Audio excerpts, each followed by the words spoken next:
క్వశ్చన్ని ఎలా సాల్వ్ చేయాలో చూద్దాం. Sarah can finish a work in 18 days. Tara can complete the same work in 15 days.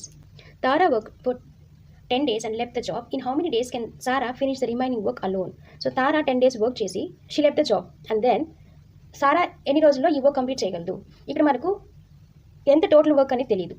So మనం first ఏం కనుక్కోవాలి, టోటల్ వర్క్ కనుక్కోవాలి, సారా అండ్ తారా అనే వాళ్ళ యొక్క ఎఫిషియన్సీ కనుక్కోవాలి. ఆ రెండు కనుక్కుంటే మనము ఈ క్వశ్చన్ ఈజీగా సాల్వ్ చేసేయచ్చు. ఫస్ట్ ఏం కనుక్కోవాలి, టోటల్ వర్క్ కనుక్కోవాలి. సో దానికి ఏం చేయాలంటే ఇచ్చిన 18 days and 15 days ఇచ్చారు కదా, దానికి ఎల్సిఎం చేసామంటే మనకు టోటల్ వర్క్ వచ్చేస్తుంది. సో 18 and 15కి ఎల్సిఎం కడితే మనకు 90 వస్తుంది. So that is our total work.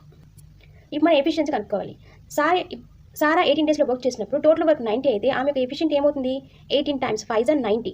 సారా యొక్క ఎఫిషియన్సీ 5 వస్తుంది. అలాగే 15 times 6 is 90. కాబట్టి తారా యొక్క ఎఫిషియన్సీ 6 వస్తుంది.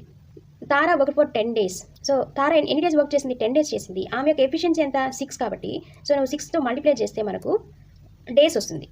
సో ఎన్ని డేస్ ఆమె వర్క్ చేసింది, 60 days వర్క్ చేసింది. మనకి టోటల్ వర్క్ ఎంత, 90 days. సో 90 daysలో నుంచి 60 daysని మనం సబ్ట్రాక్ట్ చేస్తే రిమైనింగ్ ఎన్ని డేస్ ఉంటుంది, 30 days ఉంటుంది. సో ఇన్ని డేస్ యొక్క వర్క్ సారా చేయాలి. అదేగా అడిగింది. ఇప్పుడు మనము దీన్ని ఫైండ్ అవుట్ చేయాలి. తారా యొక్క ఎఫిషియన్సీ తీసుకోవాలి. తారా యొక్క ఎఫిషియన్సీ ఎంత, 5. ఈ 5కి ఈ ఎఫిషియన్సీకి ఎన్ని డేస్ 30 వస్తుంది, 6 days 30 వస్తుంది. అంతేగా. So option A is the correct one.